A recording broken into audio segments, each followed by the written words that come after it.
warahmatullahi wabarakatuh. Halo teman-teman, selamat datang di Podcast It. Nah, di episode kita yang pertama ini kita akan membahas perjalanan luar biasa dari narasumber kita yang berhasil lulus dalam waktu 3,5 tahun dengan predikat cum laude. Kita kedatangan tamu spesial yang punya perjalanan luar biasa. Beliau merupakan seorang alumni serta demisioner dari HMPS Ilmu Al-Quran dan Tafsir. Selain beliau berprestasi, mereka juga aktif dalam lomba dalam bidang penulisan. Kita tahu bahwa menyelesaikan kuliah tidak mudah. Banyak tantangan yang harus kita hadapi.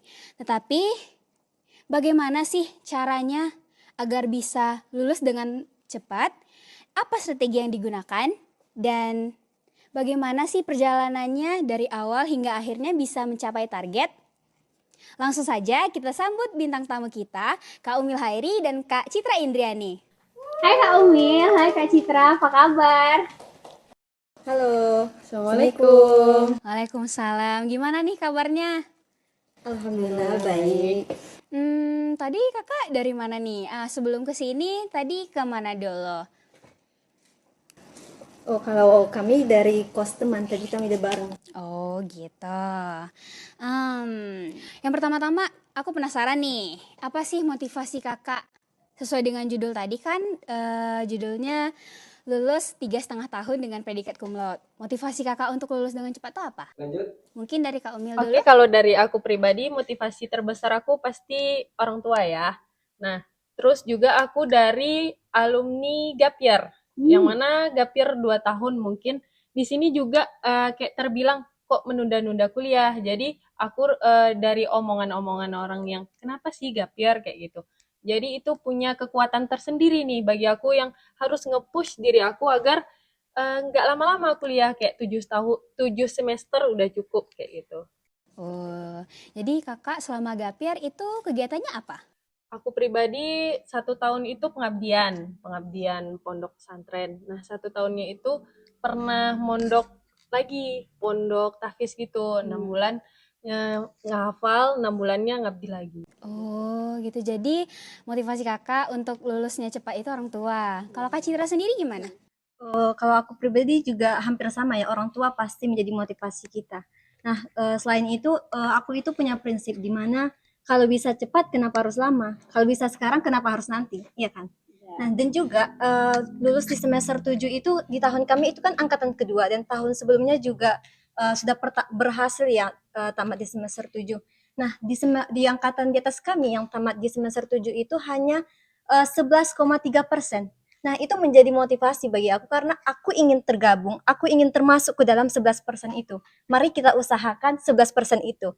Nah, itu menjadi motivasi. Wah, kalau kakak sih, kakak keren banget ya karena udah menargetkan lulus dengan cepat itu. Mungkin itu bisa menjadi gambaran buat kita semua untuk selesai dalam waktu yang sama. Gitu. Mungkin dari motivasi itu tadi, gimana sih cara kakak untuk ngatur waktu? Kan kakak kan ikut organisasi juga ya, ada kegiatan pribadi dan segala macam. Gimana cara kakak membagi waktu? Nah, kalau dari aku pribadi, pastinya sebelum kita melanjutkan hari esok itu kita pasti punya to-do list kan. Kayak kita tuh besok mau ngapain aja. Kayak mau ke perpus dulu, kampus dulu, habis itu sorenya rapat organisasi, nah malamnya nugas lagi. Nah itu harus ditentukan dan terjadwalkan besok kita mau ngapain aja. Nah juga setiap harinya kita punya target tersendiri. Target hari ini atau kita juga punya target mingguan dalam nanti kalau misalnya tugas ini atau organisasi ini semuanya terjalan lancar. Oh gitu ya. Tapi kan Kak, aku sendiri tuh sering loh yang udah nyusun-nyusun to-do list, ya tetap aja berantakan. Gimana sih Kak caranya tuh? Kalau untuk Kakak Citra sendiri gimana? Kalau menurut aku sih kuncinya itu di manajemen waktu dan skala prioritas ya. Kita itu bagaimana cara memanajemen waktu kita sehari itu biar semuanya berjalan lancar. Nah, salah satu yang aku lakukan itu dengan membuat to-do list dan juga time blocking. Di mana dengan membuat time blocking tadi, itu kita bisa menentukan nih dari jam segini kita harus ngapain. Nah, itu salah satu manajemen waktu. Nah, selain itu juga skala prioritas, kita menentukan nih apa yang prioritas, mana yang kita harus dahulukan dan mana yang bisa kita tunda. Dengan demikian, kita tetap bisa melakukan hal-hal yang penting pada hari itu dan juga hal-hal yang tidak penting tapi masih bisa kita lakukan. Tapi Kak, aku tuh udah sering banget loh yang bikin kayak metode belajar kayak gitu, to do list dan time blocking gitu, tapi tetap aja ada distraksinya kayak distraksi dari HP ataupun tiba-tiba pengen baca novel gitu. Kalau menurut Kakak itu gimana cara aku menatasinya? Dari aku nih, mungkin berarti saran ya. Kalau mungkin dari aku sarannya harus menetapkan prioritas yang mana. Nah, kayak yang dijelaskan sama Citra tadi, kita harus punya yang mana yang urgent dan mendesak, atau yang penting tapi tidak mendesak, atau yang tidak penting tapi urgent dan yang tidak penting dan tidak mendesak. Nah, kita tetapkan tuh yang mana. Seperti kalau misalnya ada target hafalan di IAT kan banyak tuh hafalan kan. Setiap minggu harus setoran hadis atau mata kuliah hadis atau hafalan. Nah, itu kita tetapkan dulu hari ini kita ngafal subuh. Kalau misalnya nanti udah ada waktu free baru tuh ngikutin apa yang hobi kita seperti membaca novel atau kegiatan yang lainnya kayak gitu. Kalau dari Kak Citra sendiri gimana? Lebih kurang sama ya, intinya itu kuncinya hanya di bagaimana kita memanajemen waktu dan skala prioritas kita itu di mana. Yang terpenting itu kita itu harus fleksibel dan tahu batasan. Yang penting kita itu tidak merugikan hal yang lain. Oke, kalau untuk Kakak sendiri nih, ada nggak sih mata kuliah yang sulit dan butuh belajar ekstra gitu? Dan cara Kakak belajarnya itu gimana? Kalau aku pribadi yang lumayan sulit itu mungkin di Syubhat Haula Quran mungkin ya. Syubhat Haula Quran. Tapi itu lumayan menarik karena kalau kami dosennya itu kebetulan Ustadz Masyuri yang mana beliau tuh sangat luar biasa kan dalam penjelasannya. Nah, bagi aku pribadi itu lumayan sulit dan membutuhkan waktu tambahan dalam belajarnya. Kalau aku pribadi itu lebih sering buka jurnal-jurnal yang membahas itu dan juga eh, poin tambahannya setiap sebelum semester kita lihat dulu nih mata kuliahnya apa aja dan sekiranya butuh buku apa aja. Jadi kita juga mengoleksi dan membeli buku tersebut. Jadi sebelum Ustadz itu membaca, kita udah baca dulu kayak gitu. Oh gitu ya. Kalau Kak Citra, mata kuliah yang menurut Kakak sulit itu apa? Kalau mata kuliah sulit itu sebenarnya tergantung kita lagi ya, tapi kalau aku pribadi itu yang lumayan ekstra itu di mata kuliah bersama Ustadz Lukman. Karena mungkin bagi teman-teman yang udah masuk Ustadz Lukman kan tahu kan bagaimana Ustadz itu mengajarnya dan makalah kita harus seperti apa. Nah, itu kan kita harus ekstra ya kan. Nah, caranya gimana? Nah, kalau aku pribadi biasanya sebelum hari deadline misalnya nih kita kan biasanya udah ditentukan nih makalah kita itu kapan.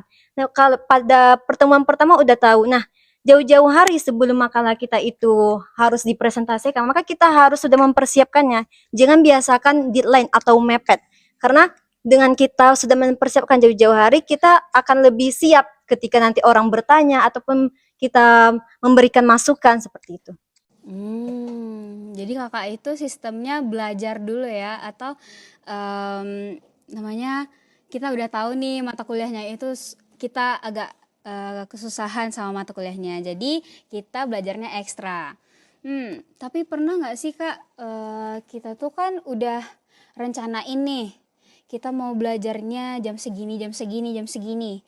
Terus tiba-tiba tuh kayak waktunya tuh gak pas aja gitu Kak. Kayak kita tuh kekurangan waktu aja untuk belajar. Kakak pernah gak sih ngerasain yang kayak gitu? Oke, kalau kurang waktu pasti ada ya, apalagi di masa jadwal yang padat kali. Nah, itu tadi kuncinya kita itu jangan biasakan deadline ataupun suka mepet-mepet. Dengan kita sudah mempersiapkan dari jauh hari tadi, kita waktu yang seharusnya dikerjakan hari ini udah kita angsur nih dari jauh hari seperti itu. Oke, jadi kita tuh nggak boleh ya Kak mepet-mepet deadline apalagi SKS gitu. Tapi Kak aku pribadi itu sukanya belajarnya tuh SKS, sistem ngobrol semalam apalagi pas ujian. Kalau misalnya Kakak ujian, Kakak itu gimana sih cara belajarnya kan apalagi kalau kita ketemu dosen pengujinya yang lumayan tegas, gimana Kakak belajar ujian untuk ujian?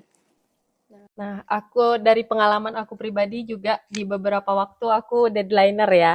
Nah, jadi cara aku mengatasi deadlineer itu dengan hasil yang optimal.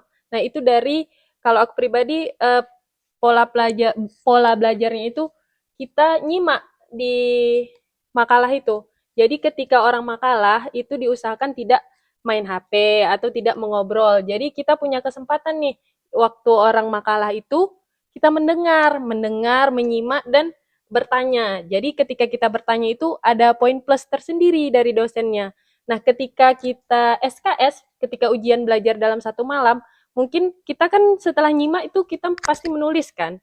Kita tulis tuh pola-polanya apa aja. Nah, di situ aku baru buka pola-pola yang pernah aku tulis, juga screening baca dengan metode baca screening jurnal atau buku yang berkaitan dengan materi tersebut kayak gitu. Jadi pola belajarnya tuh yang poin-poin penting nanti kita jabarkan sendiri. Oh, kalau Kak Citra sendiri untuk ujian gimana cara belajarnya?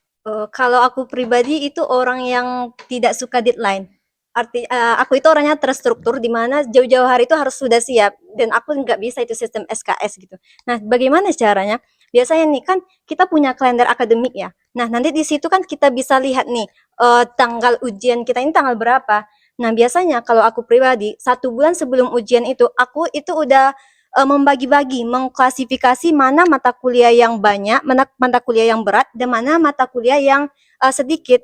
Nah, di mata kuliah yang berat, di mata kuliah yang banyak tadi itu udah aku angsur belajarnya dari 2 minggu sebelum ujian. Jadi nantinya pada malam hari ketika ujian itu ya kita cuma tinggal mengulang dan tinggal santai-santai, tidak ngepush otak kita untuk semalam itu belajar. Tidak, karena aku bukan tim yang SKS. Oke, jadi Kak Umil ini orangnya deadlineer dan Kak Citra bukan orang yang deadlineer. Dan kebetulan kami satu atap tinggalnya. Jadi dari maba itu kami asrama tuh satu kamar dan ngekos bareng. Jadi dengan dua kepribadian yang berbeda, kami berteman. Jadi kayak minus dan plusnya tuh Saling melengkapi gitu ya. Oke. Oh, mungkin karena udah terbiasa dari awal bareng-bareng, jadi kakak tuh udah saling melengkapi gitu ya. Jadi tahu karakter masing-masing gimana. Oke.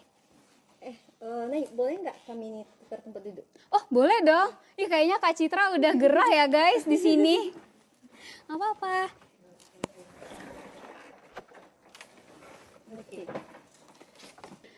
Nah Kak, salah satu faktor kita tuh berhasil tuh kan relasi kita sama dosen. Kayak aku pribadi nih, aku kadang-kadang masih malu gitu loh Kak untuk konfirmasi ke dosen itu nanyain mata kuliahnya gimana. Itu menurut Kakak gimana? Nah, mungkin dari pengalaman kami itu sebenarnya dosen tuh nggak sesangar yang kita nilai atau tidak menyeramkan itu sebenarnya. Nah, itu kembali lagi ke pendekatan kita pribadi. Seperti kita bertanya kepada beliau dengan sopan atau dari tata krama kita ngechat dosen itu kan tidak boleh di selain jam kerja dengan sopan dan perkenalan diri. Nah, itu kembali ke kita yang menggunakan pendekatan secara sopan dan sesuai dengan ruang lingkup kuliah saja seperti itu. Kalau mungkin bisa Kak Citra gimana? Sependapat sih sebenarnya dosen killer itu sebenarnya mindset kita aja. Oh, dosen ini killer nih, jadi aku takutlah menghubungi beliau. Nah, itu sebenarnya mindset kita aja. Karena ketika kita sudah berani nih mendekati dosennya, nanti dosen itu malah open loh sama kita.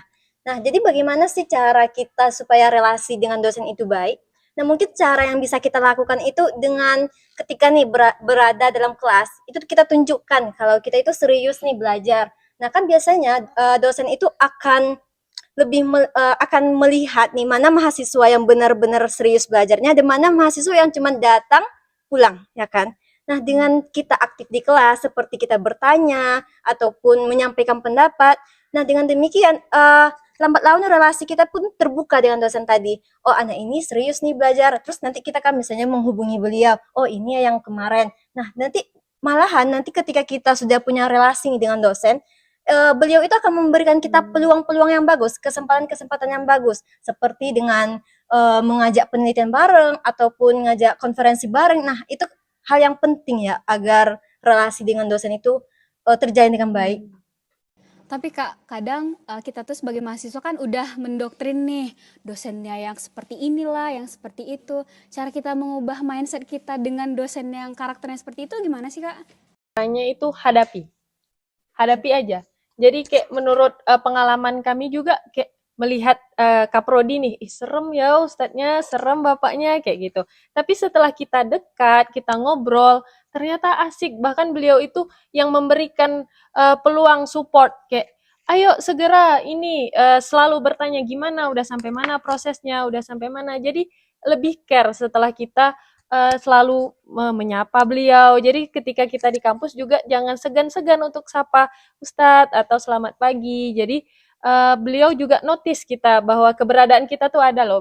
Beliau itu tahu kayak gitu. Jadi kita menggunakan pendekatan yang secara nggak langsung seperti kayak ya tadi menyapa, sopan dan bukan mindset kita hadapi kayak bener ternyata setelah aku pernah ngobrol sama beliau nggak serem ya beliau kayak gitu.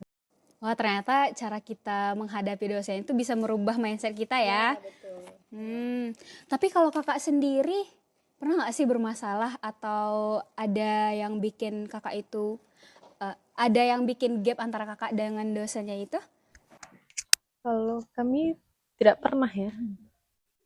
Tidak pernah, maksudnya dalam tanda kutip bermasalah yang masalah kan? Iya, masalah yang misalnya nih kakak itu nggak bikin tugas ataupun kakak dicari dosen karena kesalahan. Iya. Jauh kami kuliah belum pernah. Ya, belum pernah. Alhamdulillahnya. Alhamdulillah.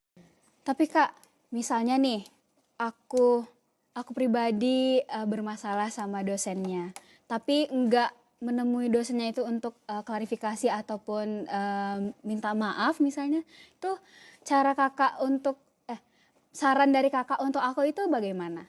Kalau sarannya, ya tadi seperti yang dikatakan oleh Umil, kita hadapi saja. Kan di sini kita kuliah ya. Kita kuliah bukan hanya sebagai mahasiswa, tapi kita juga kuliah itu ruang lingkupnya mahasiswa dengan dosen. Kalau kita tidak menghadapinya, nah lama-lama masalah tadi tidak akan selesai dan justru nantinya akan menjadi masalah besar di akhir nanti. Nah, tentunya lebih baik ketika masalahnya masih kecil kita selesaikan terlebih dahulu. Wah, keren ya kakak itu nggak pernah bermasalah sama dosen. Tapi kakak punya dosen favorit nggak sih? Atau dosen yang bikin kakak itu lebih semangat dalam mengerjakan tugas akhir atau gimana? Mungkin pastinya ada ya, kita punya role model, pastinya kita punya. Nah kalau aku pribadi mungkin itu ada Ustadz Agustiar, yang mana beliau itu pembimbing satu selama tugas akhir aku. Nah juga ada Ustadz dua ya, Ustadz Hidayatullah Ismail satu lagi. Karena menurut aku pribadi Ustadz beliau itu Masya Allah, yang beliau itu ingat loh kalau misalnya jumpa di parkiran Umil Khair kata Ustadz Hidayatullah Ismail. Jadi kayak Masya Allah Ustadz yang Masya Allah itu kenal sama mahasiswa-mahasiswanya kayak gitu. Aku Jadi- pribadi Ustadz favoritnya Ustadz Agustiar sama Ustadz Hidayatullah Ismail. Jadi dengan relasi kita dengan dosen tadi itu buat dosennya itu tadi dekat dan kenal sama kita. Kalau Kak Citra sendiri? Kalau dosen favorit itu Ustadz Lukman sih. Karena awalnya memang di semester 1, semester 2 itu Ustadz Lukman itu kami takut ya. Tapi lama-lama kenapa Ustadz itu menjadi Ustadz favorit? Karena kalau bukan masuk di kelas beliau, mungkin masih banyak kesalahan dalam penulisan makalah gitu. Karena kan beliau itu dalam mengajarkan benar-benar diajarkan kan kalau makalah itu seperti apa dan kalau kita memasukkan di materi itu seperti apa. Nah, dengan demikian bisa membantu berpengaruh lah nanti di akhirnya gitu. Jadi lebih mengetahui dalam penulisan. Jadi karena kakak udah memahami gitu ya karakter Ustaz Lukman, jadi yang awalnya mungkin takut, Ya, benar. Nah teman-teman, kita bisa contoh nih dari Kak Umil dan Kak Citra supaya gak usah lah bermasalah di dunia perkuliahan. Nah kalau kita bisa flashback lagi, apa yang mau kakak ubah dari kakak maba? Kalau aku pribadi, jika kembali ke dunia perkuliahan, aku akan mengubah relasi yang tadi, relasi ke dosen agar apa? Agar lebih banyak mengikuti penelitian, juga konferensi, dan juga aku bakal lebih banyak mengikuti kelas-kelas di luar perkuliahan. Mungkin dulu selama kuliah cuman ikut kelas KTIK atau kelas bahasa Arab sama kelas fikih. Nah, mungkin bisa juga kita lebih fokus ke pengembangan diri kita. Jadi ketika kita terjun ke dunia luar itu kita nggak berpatok dengan sarjana agama aja, tapi kita juga bisa dengan skill-skill dan pengalaman serta prestasi yang lebih mentereng seperti itu. Wah, keren ya Kak. Kalau Kak Citra sendiri gimana? Lebih kurang sama ya. Kalau aku pribadi dari maba yang ingin aku ulang itu mulai lebih cepat mendekatkan diri dengan dosen. Karena aku pribadi termasuk terlambat ya mendekatkan diri dengan dosen itu baru sekitar semester 5 lah. Itu kan udah masuk akhir ya. Kalau seandainya lah dari maba ya kita mendekatkan diri, mungkin kita sudah mengikuti banyak-banyak event bersama dosen seperti itu. Nah, selain itu aku juga mau ini sih, lebih banyak mengeksplor diri itu di luar, seperti mengikuti magang, apalagi kan kita di IAT nggak ada magang ya. Padahal magang itu berpotensi yang baik untuk nantinya ketika kita selesai kuliah, mungkin seperti itu. Wah, berarti aku udah ketinggalan jauh nih Kak. Karena di semester 6 ini aku nggak dekat sama dosen. Gimana ya? Mungkin Kakak bisa kasih aku solusi? Nah, kalau dari kami, nggak apa-apa terlambat untuk mendekatkan diri, asal jangan sampai kita tidak pernah mencoba hal tersebut. Jadi masih ada kok kesempatan bagi kita yang terlambat, seperti aku terlambat kuliah 2 tahun, tapi aku masih punya kesempatan untuk kuliah dalam 7 semester. Seperti itu juga untuk Naila. Mungkin cukup terlambat untuk mendekatkan diri ke dosen, tapi tidak apa-apa. Maksudnya nggak apa-apa loh untuk kita tuh semester 6 baru mencoba dekat, kan dosennya baik-baik. Nah, dosen Usuluddin ini teman-teman terkenal baik ke mahasiswanya, seperti kalau bimbingan itu nggak susah untuk dicari, atau kalau bimbingan itu betul-betul membimbing mahasiswanya. Nah, dosen IAT ini terkenal seperti itu. Jadi sangat luar biasa dosen-dosen kita ini. Wah, nanti aku contoh ya Kak. Nanti aku mulai chat dosennya belajar untuk dekat sama dosennya. Tadi sarannya udah untuk aku nih. Kalau saran untuk teman-teman yang lain bagaimana Kak dalam menempuh dunia perkuliahan ini? Oke, untuk teman-teman yang masih berada di bangku perkuliahan, mulailah sejak dini atur strategi dalam perkuliahannya. Jangan biasakan deadline, jangan biasakan menunda-nunda, dan bangunlah relasi yang baik dengan dosen agar nantinya di akhir itu dipermudah. Kalau Kak Umil sendiri? Saran dari aku itu betul yang diucapkan dari Kak Citra. Nah, yang lebih dipoinkan itu yang tadi, jangan menunda-nunda. Nah, dari aku sebenarnya boleh cerita? Boleh. Dulu aku dari semester maba ya, semester 1 atau 2 itu cukup sangat deadline. Seperti aku presentasi jam 1 nih sama Ustadz waktu itu, Ustadz Ridwan, belajar hadis kan. Tapi aku ngerjain makalahnya tuh jam 11. Nah, jadi jam 1 presentasi, baru ngerjain tugas jam 11, dan itu semester 2 sepertinya. Kita belum dekat kan setelah online. Jadi first impression temen aku, si Citra ini seperti, hah, gimana? Iya, waktu di semester 2 itu kan kami belum dekat ya. Dan itu aku kan duduknya di depan dia di belakang. Padahal hamin 1 jam ya makalah. Itu dia masih di laptopnya. Aku ngomong sama temen di sebelah, itu beneran dia buat makalah sekarang. Padahal nanti loh dia tampil. Nah, seperti itu. Nah, jadi itu tidak untuk dicontoh teman-teman. Jadi masa kita presentasi jam 1, jam 11 baru ngerjain makalahnya kan? Itu sangat tidak baik. Nah, jadi untuk tidak menunda-nunda, membuang-buang waktu yang tersia-sia, cukuplah untuk scroll-scroll TikTok, Instagram, sampai mengabaikan tugas-tugas dan kewajiban kita. Ingat juga apa sih yang menjadi patokan atau motivasi terbesar kita, seperti orang tua atau umur orang tua kita kan nggak tahu kan. Kita tuh berpacu dengan umur orang tua. Jadi kita tuh harus nge-push diri kita agar tidak membuang-buang waktu dan tidak menunda-nunda pekerjaan dan kewajiban serta tanggung jawab kita. Dan juga ya, itu juga poinnya, walaupun terlambat ya, tapi kita masih bisa memperbaiki diri kita untuk kedepannya. Seperti Kak Umil tadi, walaupun di semester 2 masih deadline, tapi kan beliau bisa merubahnya dan akhirnya beliau bisa tamat di 7 semester. Wah teman-teman, aku kalau ngeliat Kak Umil kayak ngeliat diri sendiri loh, karena aku jujur juga deadlineer.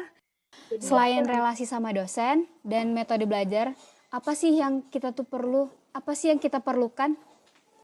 Mungkin selain kita belajar sendiri, juga pendekatan ke dosen, kita butuh lingkungan yang support seperti teman-teman yang satu visi, satu misi.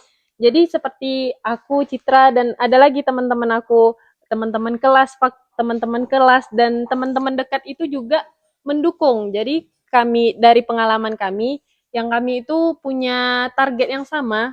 Kami berlima kan, Via, Melda, Nala, Citra, sama Umil. Jadi kami tuh dalam berteman itu tidak hanya berteman dalam perkuliahan, tapi kami juga punya visi dan target yang sama, yaitu lulus 3,5 tahun dengan predikat kamlot tadi. Jadi saling support ketika teman yang ketinggalan, ayo semangat. Ketika malas dan bermasalah dengan pembimbingnya, ayo ini jumpai dosennya bareng-bareng kayak gitu kan. Benar. Mungkin bisa ditambahin.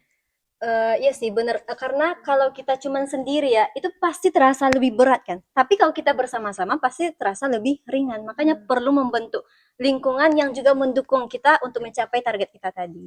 Jadi saling support gitu. Kita butuh orang yang satu visi dan misi. Seperti itu.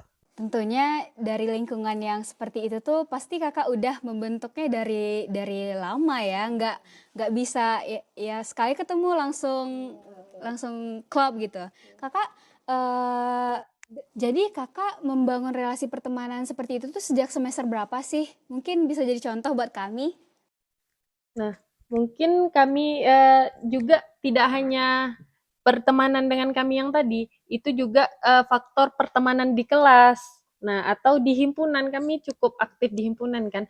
Nah, bahasanya juga himpunanku, rumahku, seperti itu. Seperti himpunan HMPS kan, jadi kita tuh juga aktif di HMPS, satu kelas, jadi teman-teman kelas tuh juga saling mendukung. Nah, mungkin boleh sedikit membanggakan diri dari kelas kami itu sudah hampir kami 28 orang satu kelas. Nah, hampir 14 orang tuh udah munakosyah atau udah SAG seperti itu. Jadi kami di kelas tuh juga saling support ketika teman ketinggalan, jadi saling share informasi. Nah, selain relasi dan cara belajar, yang penting itu informasi. Karena ketika kita tidak punya informasi, kita tidak tahu nih apa perkembangan dan perubahan yang ada di kampus. Jadi kita juga butuh informasi-informasi dari teman-teman kita, selain saling support, berbagi informasi, dan berdiskusi begitu. Wah, terima kasih banyak ya Kak Umil, Kak Citra atas cerita dan insight yang luar biasa ini. Semoga ini bisa jadi pelajaran serta menginspirasi kita semua. Amin. Tetap semangat, kita harus selesaikan apa yang udah kita mulai. Wah, terima kasih banyak ya Kak Umil dan Kak Citra atas cerita dan insight yang luar biasa ya teman-teman. Nah, buat teman-teman yang penasaran sama journey ataupun kegiatan dari Kak Umil dan Kak Citra, bisa follow IG-nya Umil_Khairi_ ctr.ndrn. Jangan lupa pantengin podcast di channel YouTube HMPS Ilmu Al-Quran dan Tafsir. Dan nantikan episode-episode podcast selanjutnya. Wassalamualaikum warahmatullahi wabarakatuh. Dadah.